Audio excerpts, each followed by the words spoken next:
Hello बच्चों, welcome back to the channel future and freedom. चलिए आज का सेशन जो है वो बहुत ही इंटरेस्टिंग होने वाला है। थोड़ा सा हिस्ट्री पढ़ेंगे हम केमिस्ट्री के अंदर।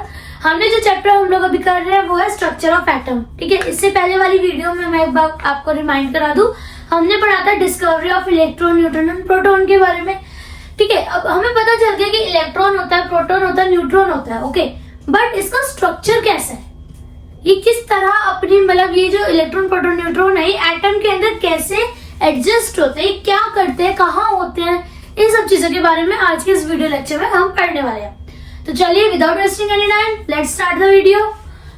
तो जो सबसे पहले आया वो था थॉमसन्स मॉडल। थॉमसन ने क्या बोला था? थॉमसन ने बोला कि एटम के अंदर जो इलेक्ट्रॉन्स होते हैं वो एक जैसे बॉल होती है ना आपकी, जैसे आपकी ये बॉल है, तो उसने कहा था कि इलेक्ट्रॉन्स जो है इसके अंदर ऐसे बिखरे हुए होते हैं और प्रोटॉन्स यानी कि पॉजिटिव चार्ज भी इसके अंदर ऐसे ही बिखरे हुए होते हैं।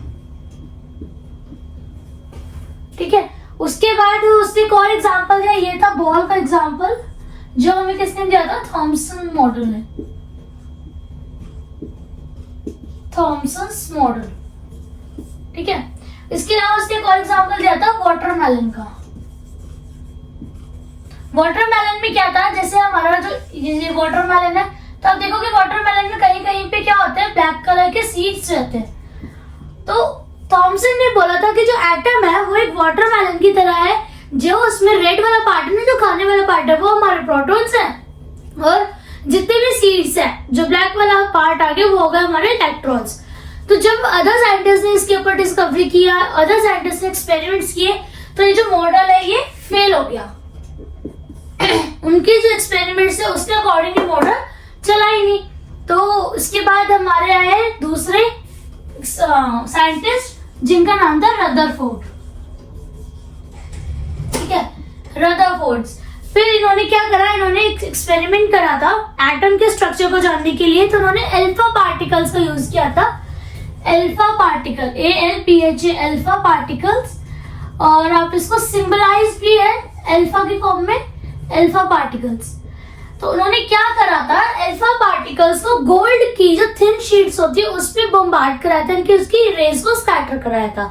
अब पहले समझते हैं कि अल्फा पार्टिकल क्या होता है। अल्फा पार्टिकल जो होता है ना, अल्फा पार्टिकल होता है पॉजिटिव चार्ज की जो लाइट रेज होती है, बेसिकली हीलियम आयन का बनता है। ओके, तो इसके अंदर जो पॉजिटिव चार्ज होता है वो 2 यूनिट होता है और इसका मास होता है 4 यूनिट। तो मैं आपको बता दूं अल्फा पार्टिकल किससे बन रहा है? हीलियम आयन से।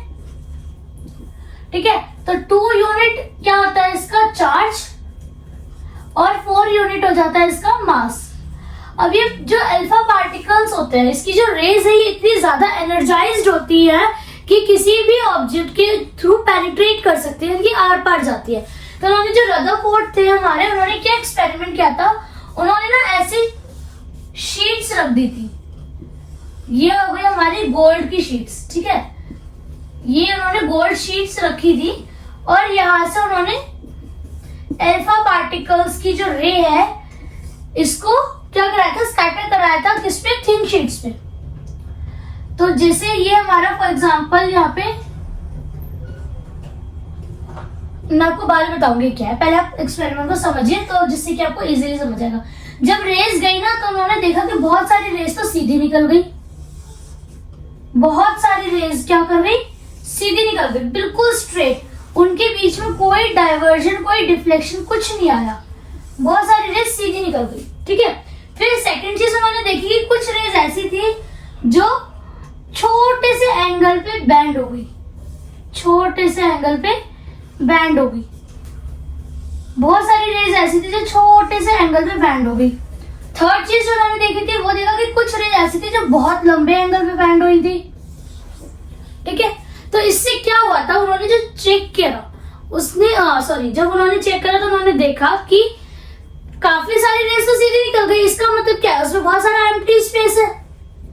कुछ रेस थी जो बहुत छोटे से एंगल में बैंड हो गई थी, तो क्या होगा, वहां पे इलेक्ट्रॉन्स प्रेजेंट थे, और कुछ जो बहुत ही ज्यादा क्या कहते हैं लार्ज एंगल पे बैंड हुई थी वो थी जो सेंटर के पास गई थी। यानी कि इससे क्या पता चला था कि most of the space is empty, most of space in atom is empty, यानी कि बहुत सारा स्पेस जो है एटम में एम्प्टी है, खाली है। सेकेंड चीज कि सेंटर में न्यूक्लियस है। न्यूक्लियस में क्या था हमारा, प्रोटॉन प्लस न्यूट्रॉन। ठीक है, तो पहला क्या था कि उन्होंने देखा कि बहुत सारा स्पेस क्या है, एम्प्टी है, खाली है, क्योंकि तभी तो वो सीधी एकदम डाइवर्ट होकर निकल गई, बिल्कुल कहीं कोई डिफ्लेक्शन नहीं, कहीं कोई डाइवर्जन नहीं। बहुत सारी रेस थी जो सेंटर पे गई और लार्ज एंगल पे डिफ्लेक्ट हो गई, लार्ज एंगल पे उनकी डायरेक्शन जो चेंज हो गई। तो क्यों, क्योंकि वहां पे क्या था, सेंटर में न्यूक्लियस था। अब देखो एक्चुअली ये भी नहीं कह सकते कि क्या वो मतलब वो न्यूक्लियस ही है, न्यूक्लियस की वजह से चेंजेस आए थे, कुछ और रीजन था। तो बट जब उसको पूरा स्टडी करा गया तो पता चला कि एक heavy side dense material centre में मौजूद है, जिसकी वजह से जो हमारी अल्फा पार्टिकल की रेस थी वो डाइवर्ट हो गई इतने लार्ज एंगल पे। अब जस्ट बिकॉज पॉजिटिव है रेस और डिफ्लेक्ट हुई है, यानी कि रिपेल हुई है, तो क्या होगा, सेंटर में क्या था, पॉजिटिव था, तभी रिपेल हुई। ठीक है, और जो स्मॉल एंगल पे रिपेल हुई थी वो क्या था, इलेक्ट्रॉन से टकरा करके वो रिपेल हो जा रही थी। क्लियर। तो रदरफोर्ड एक्सपेरिमेंट में हमें पता चला कि सेंटर में क्या है, न्यूक्लियस है। ठीक, न्यूक्लियस के अंदर प्रोटॉन और न्यूट्रॉन प्रेजेंट है which is positively charge. Okay, और इलेक्ट्रॉन्स कहाँ है, उसके साइडों में। इलेक्ट्रॉन्स कहाँ प्रेजेंट है, न्यूक्लियस के बाहर उसके साइड में। तो बेसिकली जो इमेज बनी वो कैसे बनी कि सेंटर में तो हो गया हमारा nucleus, proton neutron positive charge, और जो इलेक्ट्रॉन है वो कहाँ है, साइडों में है। ठीक, इलेक्ट्रॉन कहाँ है, साइडों में। तो जब बात हुई ये, तो इसका एक ड्रॉबैक था। ड्रॉबैक मतलब इसमें कमी थी। कमी क्या थी कि इन्होंने बोला कि साइड में सेंटर में न्यूक्लियस है और साइड में जो इलेक्ट्रॉन है वो एक अपने अपने एनर्जी शेल्स में अपने अपने ऑर्बिट में घूमते हैं। ठीक है, ये हमारे रदरफोर्ड ने बोला। बट जो हमारे नेक्स्ट थे, ड्रॉबैक क्या निकला इसमें कि अगर इलेक्ट्रॉन है वो रोटेट कर रहा है, यानी कि वो घूम रहा है, तो इलेक्ट्रोस्टैटिक या फिर इलेक्ट्रोमैग्नेटिक आप कह लो, इलेक्ट्रोमैग्नेटिक जो एनर्जी है उसके अकॉर्डिंग, इलेक्ट्रोमैग्नेटिक फोर्स के अकॉर्डिंग क्या होना चाहिए, जब वो रोटेट करेगा, घूमेगा, तो वो एक्सेलरेट करेगा, एक्सेलरेट करेगा तो या तो वो एनर्जी लूज करेगा या एनर्जी एब्जॉर्ब करेगा। ठीक है, अगर वो एनर्जी एब्जॉर्ब करता है, अगर इलेक्ट्रॉन घूमते घूमते एनर्जी एब्जॉर्ब कर रहा है तो न्यूक्लियस है। ठीक है, अगर वो एनर्जी एब्जॉर्ब कर रहा है तो क्या करेगा, वो बाहर जाता जाएगा। अगर वो एनर्जी रेडिएट कर रहा है, एब्जॉर्ब कर रहा है, यानी कि वो एनर्जी को निकाल रहा है, एनर्जी रिलीज कर रहा है, तो क्या होगा, एनर्जी रिलीज करते करते करते करते अपने ऑर्बिट से बाहर चले जाएगा। ठीक है, और ये तो था जब वो एनर्जी को रेडिएट करेगा। एनर्जी को जब वो रेडिएट करेगा तो क्या होगा, वो एकदम अपने ऑर्बिट से ही बाहर चला जाएगा घूमते घूमते। एनर्जी रेडिएट करते करते इतनी एनर्जी रेडिएट हो जाएगी वो बाहर आ जाएगा। और अगर वो एनर्जी को क्या करता है, अगर वो एनर्जी को लूज कर रहा है, यानी कि अपनी एनर्जी छोड़ रहा है, एनर्जी इसकी कम हो रही है रोटेट करते करते, तो क्या होगा, वो फाइनल में कहा जाके गिर जाएगा, न्यूक्लियस में। क्योंकि जब एनर्जी लूज करेगा तो एक पॉइंट आएगा जब उसकी एनर्जी बिल्कुल जीरो हो जाएगी, और जब एनर्जी जीरो हो गई तो वो ऑर्बिट से सीधा कहां जाके गिरेगा, सेंटर में, यानी कि न्यूक्लियस में। तभी तो ड्रॉबैक था। अच्छा, तो अब इसका क्या करें, इसके आगे की स्टोरी क्या है, ड्रॉबैक आ गया, एटम का स्ट्रक्चर तो फिर से रह गया। फिर अगले जो हमारे साइंटिस्ट थे वो थे नील बोर। ठीक है, नील बोर ने एक्सप्लेन किया था इस ड्रॉबैक के बारे में, यानी कि एटम की स्टेबिलिटी के बारे में। देखो, एटम का स्टेबल होना जरूरी है, क्योंकि हम सबको पता है एटम स्टेबल है, लेकिन कैसे स्टेबल हुआ, क्यों स्टेबल है, ये जानना इंपॉर्टेंट था। देखो, सबको पता है कि एटम न्यूट्रल है, क्यों, क्योंकि उसके अंदर जो प्रोटॉन और इलेक्ट्रॉन है वो इक्वल है, नंबर ऑफ प्रोटॉन इक्वल है नंबर ऑफ इलेक्ट्रॉन के, इसलिए एटम का जो है चार्ज वो न्यूट्रल है।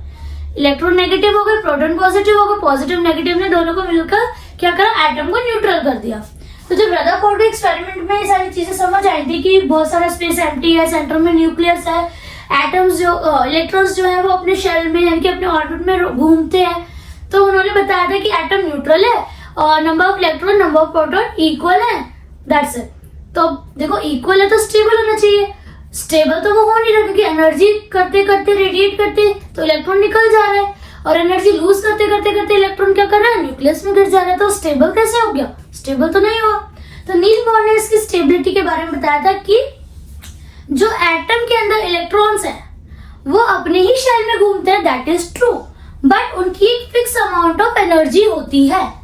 हर इलेक्ट्रॉन की अपने एनर्जी में अपने ऑर्बिट में या अपने एनर्जी शेल में रोटेट करने की, घूमने की जो एनर्जी है वो फिक्स होती है। जो न्यूक्लियस के पास वाला ऑर्बिट है उसकी एनर्जी कम होगी, जो न्यूक्लियस के दूर वाला ऑर्बिट है उसकी एनर्जी ज्यादा होगी। तो ये अपनी फिक्स अमाउंट ऑफ एनर्जी के अकॉर्डिंगली ही पूरे शेल में मूव करते हैं, ठीक है। इसके बाद नील बोर ने एक और चीज बताई थी कि जो एटम के अंदर इलेक्ट्रॉन्स की जो ऑर्बिट है उसमें क्या है, उसमें लेबलिंग हो रखी है।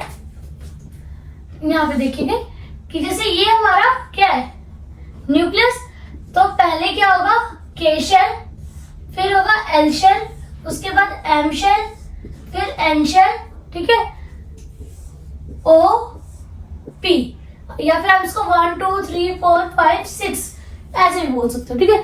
तो उन्होंने कहा था कि जो हर शेल के अंदर नंबर ऑफ इलेक्ट्रॉन्स है वो फिक्स अमाउंट में होंगे, तभी तो क्या होगा, उनकी एनर्जी फिक्स हो पाएगी, ठीक है। तो अगर शेल में कभी एटम के अंदर जो शेल है उसके इलेक्ट्रॉन 2 है, कभी 6 है, कभी 8 है, कभी 5 है, तो एनर्जी तो फिक्स रह नहीं पाएगी, ठीक है। तो क्या हो गया, एनर्जी फिक्स रहने के लिए उन्होंने बोला कि हर शेल में एक जो क्वांटिटी ऑफ इलेक्ट्रॉन है वो फिक्स हो गई। जैसे के में 2 होएगा, एल में हमारे 8 इलेक्ट्रॉन्स आते हैं, एम में 18 और एन में 32, ठीक, इतना क्लियर है। तो ये जो स्टेबिलिटी दी थी ये हमें मिली थी नील बोर के थ्रू, ठीक है। तो फाइनली जो बोर्स मॉडल ऑफ एटम निकल कर आया, फाइनली जो हमारा बोर्स मॉडल ऑफ एटम निकल कर आया उसके बारे में हम पढ़ लेते हैं। जो हमारा बोर्स मॉडल ऑफ एटम था, बोर्स मॉडल ऑफ एटम, तो उन्होंने क्या बोला था कि एटम के अंदर इलेक्ट्रॉन होते हैं, प्रोटॉन होते हैं और न्यूट्रॉन होते हैं। इलेक्ट्रॉन नेगेटिव चार्ज होता है, प्रोटॉन पॉजिटिव चार्ज होता है, न्यूट्रॉन पे चार्ज नहीं होता है, न्यूट्रॉन जो होता है न्यूट्रल होता है। इसकी वजह से हमारा जो एटम है वो भी न्यूट्रल होता है, क्योंकि नंबर ऑफ इलेक्ट्रॉन इक्वल होते हैं नंबर ऑफ प्रोटॉन के, ठीक है। इसके बाद उन्होंने हमें बताया था न्यूक्लियस के बारे में कि न्यूक्लियस के अंदर जो है प्रोटॉन्स होते हैं और न्यूट्रॉन्स होते हैं। अब हमने पहले भी पढ़ा था डिस्कवरी ऑफ इलेक्ट्रॉन, न्यूट्रॉन और प्रोटॉन में कि इलेक्ट्रॉन का जो मास है वो बहुत छोटा होता है, इसलिए उसको नेग्लिजिबल कर दिया जाता है, ठीक है। तो बेसिकली एटम का मास कहाँ रह गया, प्रोटॉन और न्यूट्रॉन के अंदर। प्रोटॉन और न्यूट्रॉन कहाँ है, सेंटर में। तो पूरे एटम का जो मास है वो कहाँ आ गया, सेंटर में। तो mass of an atom lies at the centre. जो मास है एटम का वो कहाँ लाई करता है, सेंटर पे। तो इसका मतलब क्या हुआ, जो वॉल्यूम है न्यूक्लियस की वो क्या है, बहुत कम है as compare to the volume of electrons. जैसे कि अगर मेरा ये एक एटम है तो सेंटर में न्यूक्लियस है छोटा सा, और उसके बाद यहाँ शेल्स में मेरे इलेक्ट्रॉन्स घूम रहे हैं। तो बेसिकली क्या हो गया, न्यूक्लियस का जो वॉल्यूम है, जो न्यूक्लियस ने जो जगह घेरी हुई है वो क्या कम हो गई एज कंपेयर टू इलेक्ट्रॉन्स, ठीक है। तो वॉल्यूम और जो स्पेस है वो इलेक्ट्रॉन्स के पास ज्यादा है एज कंपेयर टू न्यूक्लियस। मास मैंने बता दिया आपको कि वो सेंटर में लाई करता है। न्यूक्लियस के अंदर प्रोटॉन न्यूट्रॉन होते हैं, number of electron number of proton equal होते हैं। इलेक्ट्रॉन प्रोटॉन और न्यूट्रॉन के चार्जेस के बारे में मैंने आपको बता दिया, ठीक है। तो ये था हमारा final model of atom. Atom का जो फाइनल मॉडल था वो कुछ इस तरह का निकल कर आया। और जो एनर्जीज है उसका भी मैंने आपको समझाया कि के एलिमेंट शेल में डिवाइडेड है और हर शेल की जो एनर्जी है वो फिक्स है। तो चलिए आज का लेक्चर हमारा यहीं पे समाप्त होता है, ठीक है। आई नो बहुत ही हिस्टोरिकल है बट इंटरेस्टिंग है, ठीक है, कि किसने कौन सा मॉडल दिया, उसके मॉडल में क्या ड्रॉबैक था, फिर उसके मॉडल को किसने ठीक करा, कैसे हमने सर्च करा, कैसे पता लगाया कि एटम जो है स्टेबल कैसे होगा, एनर्जी लूज करता है, एनर्जी गेन करता है। इन सब चीजों को कंपाइल अप करके हमारा क्या आया, बोर्स मॉडल ऑफ एटम निकल कर आया, ठीक है। तो चलिए मिलते हैं अगली वीडियो में, तब तक आप इसको रिवाइज करिए, पढ़िए और अपने नोट्स बनाइए। वीडियो को लाइक करिए, कमेंट सेक्शन में अपना कमेंट करिए और चैनल को सब्सक्राइब करिए। सो बाय बाय।